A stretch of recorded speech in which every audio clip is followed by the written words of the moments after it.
Dos nossos amigos ouvintes do vlog do Continuo pela Villanueva.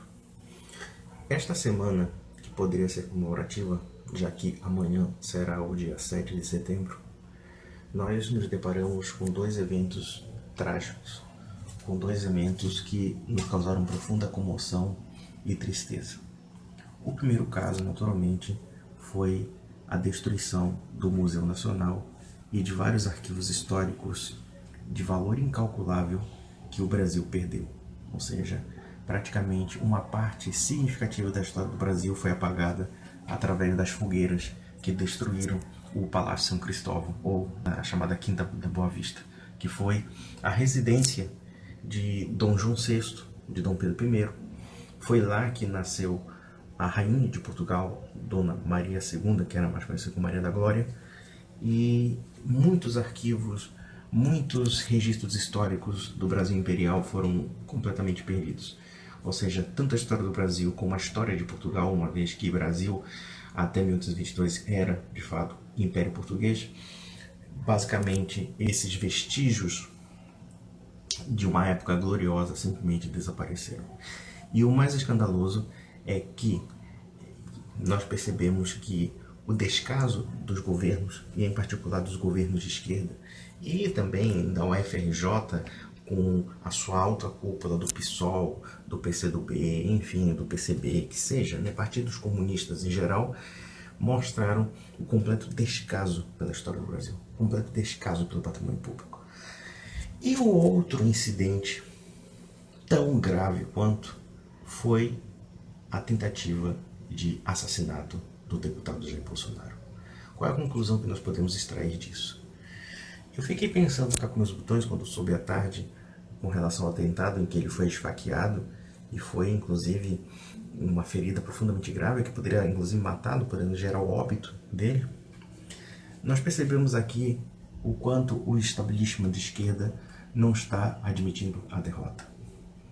Pelo contrário, nós percebemos aqui que a oligarquia que hoje domina o país está se sentindo ameaçada e, portanto, tenta a todo custo demonizar o deputado Jair Bolsonaro. Vocês sabem muito bem que eu sou bastante crítico de alguns pontos de vista do Bolsonaro, como também de alguns aspectos do seu programa, de suas declarações, enfim.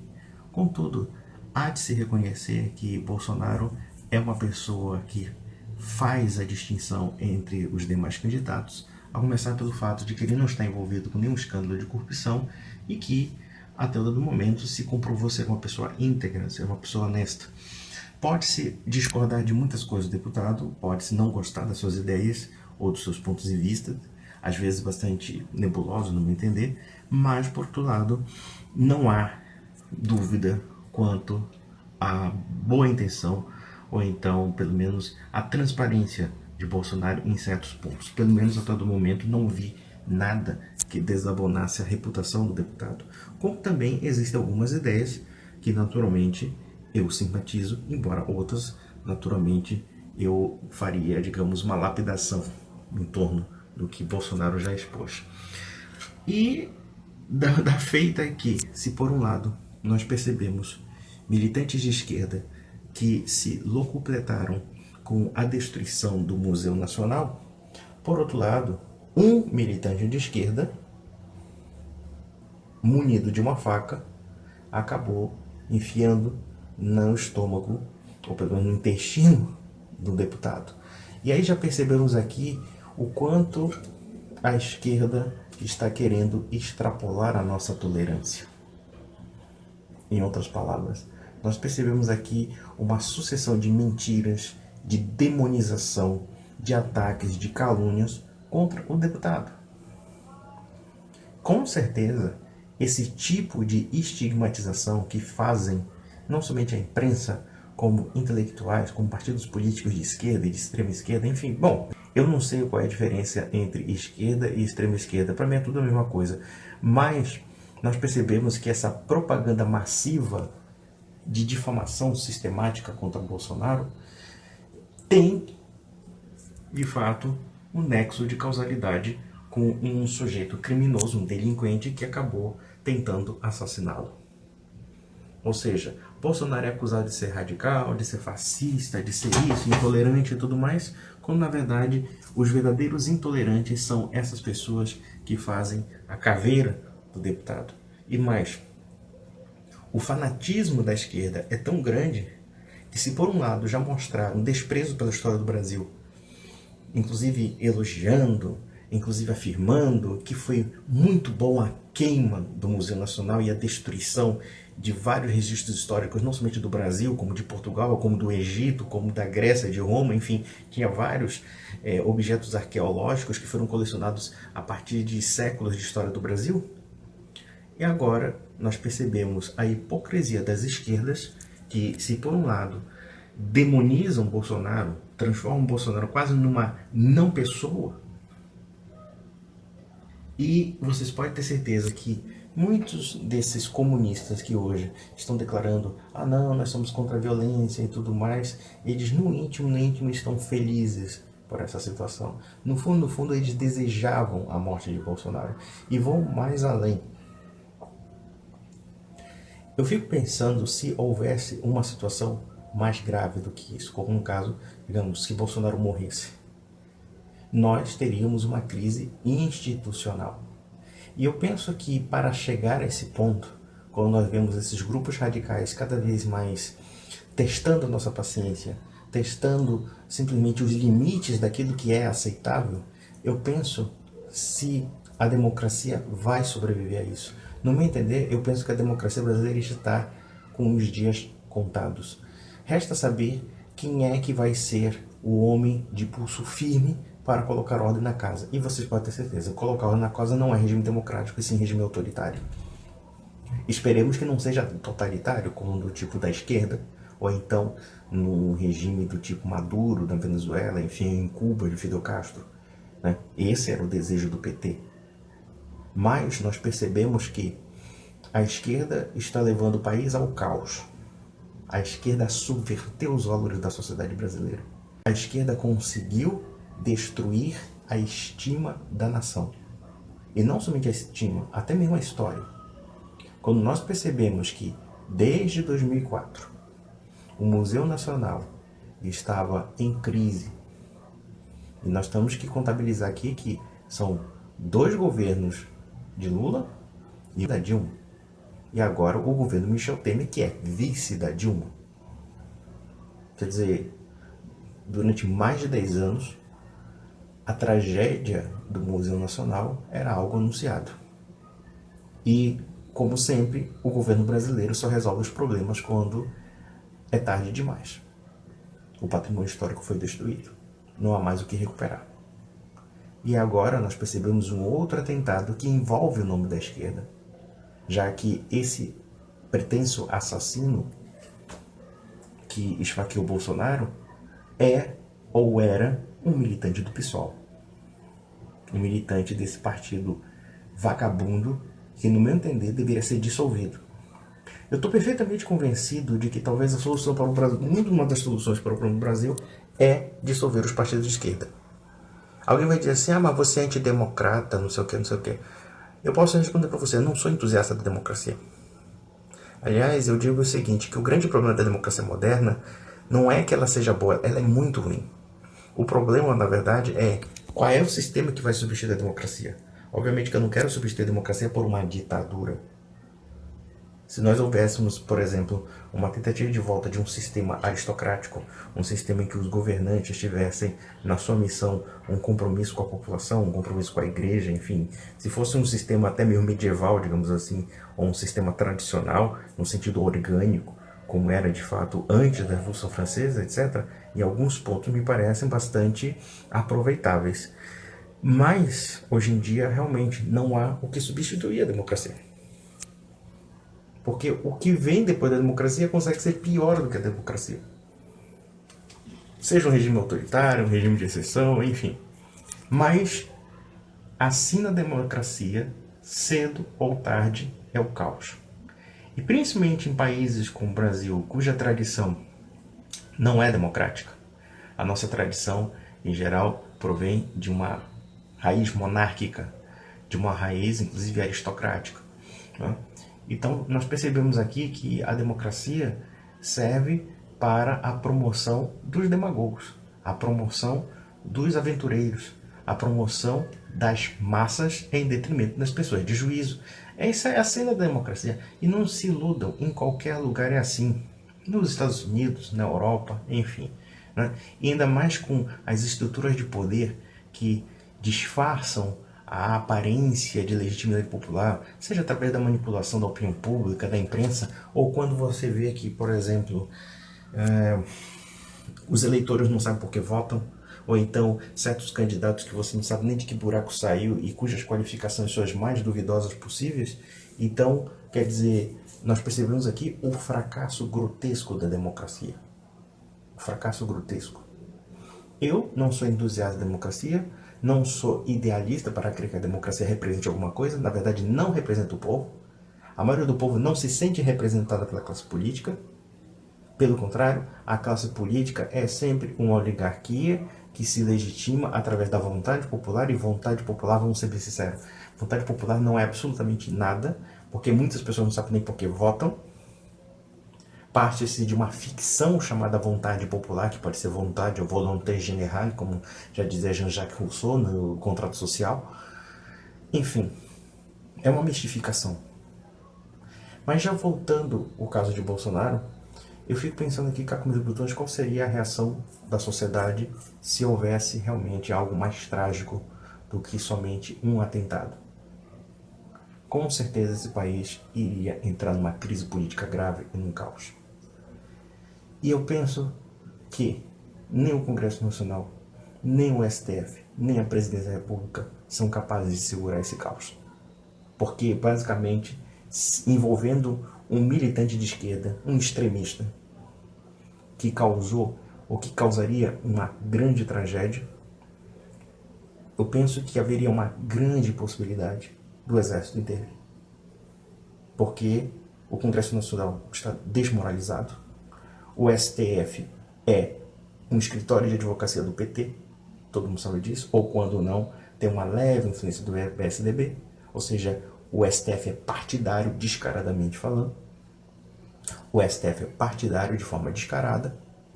E a presidência do Temer é uma presidência insolsa e uma presidência que está atrelada à corrupção do governo anterior. Com o MDB, antigo PMDB, que também era MDB anterior na época do regime militar. Então, meus amigos, eu confesso, fiquei muito dominado pela comoção um pouco isso.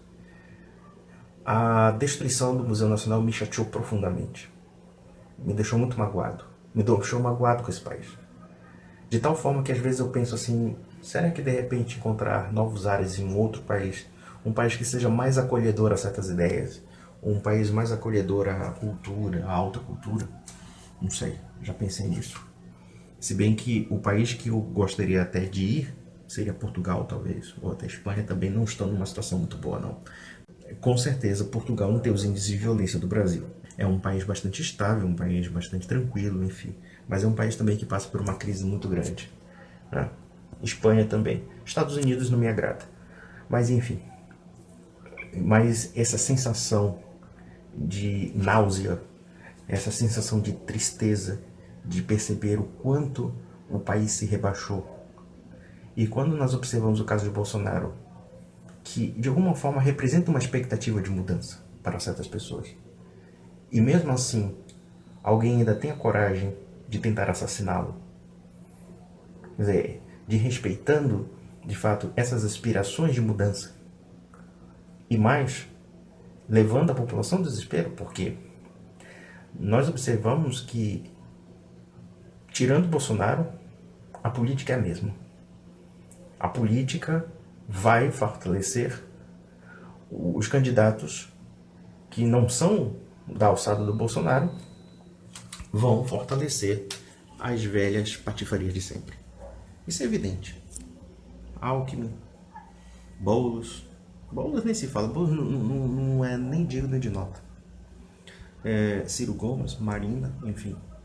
E o mais escandaloso nessa eleição é que, a despeito da tentativa de assassinato de um candidato que está em primeiro lugar nas pesquisas, ainda nós temos a pachorra de ver na propaganda eleitoral, um criminoso que está condenado e que está preso fazendo propaganda política ao presidente da República. Vocês querem ter desmoralização maior da democracia do que isso? Acho que ninguém precisa mais desmoralizar a democracia brasileira. Se houver um pulso forte, carismático, que bata a mão na mesa e mande as instituições democráticas para o espaço, vocês podem ter certeza que isso vai acontecer. E eu estou aqui no dia 6 de setembro de 2018, me perguntando cá com meus botões, quando a democracia brasileira ainda vai sobreviver? Até que ponto ela vai se manter? Para mim, eu acho que a democracia brasileira já está falida há muito tempo e só falta enterrar o cadáver. Resta saber o que vai substituir esse sistema. Será uma renovação do sistema democrático ou será simplesmente um regime autoritário? Porque todo o caos que a democracia leva, de fato, caminha para a tirania. Ou caminha para o despotismo, ou caminha para um regime autoritário. Essa é a experiência histórica, em grande parte do mundo. Né? Seja em Portugal, seja em Espanha, seja na Grécia Antiga, enfim, seja na República de Roma. Todas elas, em geral, quando nós percebemos a crise da democracia, nós percebemos que também, pelo fato dos aspectos desagregadores da democracia, sempre há a perspectiva de uma personalidade forte ou de uma autoridade forte para impor a ordem diante do caos da demagogia, do descaso, do desprezo e também das oligarquias. E é o que nós estamos vivendo hoje. Quando eu vejo um grupo político como o PT, PSOL, Ética Terva, e dentro de menos de uma semana, e numa semana que poderia ser patriótica, digamos assim, que é o 7 de setembro, se rejubilando pela desgraça do país, se rejubilando pela destruição do patrimônio histórico, ou então se rejubilando pela tentativa de assassinato de um homem, que com todos os seus defeitos não é uma pessoa ruim, não é uma pessoa de bem, pelo menos, né? Então e essa mesma esquerda que tenta matar um homem honesto é a mesma que defende um criminoso, um delinquente que está preso. Então eu pergunto para vocês, será que já não é hora realmente de partir para porrada mesmo? Meter a mão nesses caras? E eu penso que esse pessoal está brincando com fogo. Porque, embora o exército brasileiro seja constitucionalista, embora os generais pareçam bundões, no entanto, eu quero ver quando esse pessoal levar o país ao caos. Porque hoje nós tivemos quase nessa situação. Se Bolsonaro morresse, eu não saberia se essas eleições chegariam ao seu destino final. Porque aí pareceria, de fato, um jogo completamente desigual que talvez a população não suportaria. Porque existe muita gente que vai votar no Bolsonaro. Mas muita. Eu não conheço ninguém que vote no PT. Todas as estatísticas que falam do Lula, em primeiro lugar nas pesquisas, isso é tudo falsificação. Eu não conheço nenhum petista que seja descarado a ponto de afirmar que defende o Lula publicamente. Não conheço. Agora, o que eu conheço de gente que defende o Bolsonaro, que gosta do Bolsonaro, ou que acha que realmente o Bolsonaro é uma opção, e olha que muitas dessas pessoas nem sempre acham que o Bolsonaro é o melhor candidato, mas acham que dentro das opções possíveis é aquilo que melhor se apresenta dentro das circunstâncias. Então vejam, quer dizer, hoje foi um dia terrível.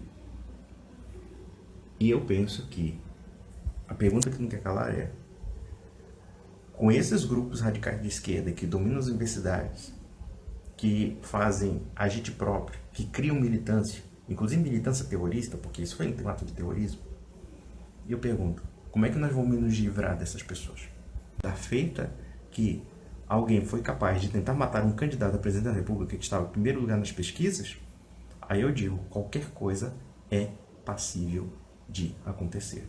Então, meus amigos, um grande abraço.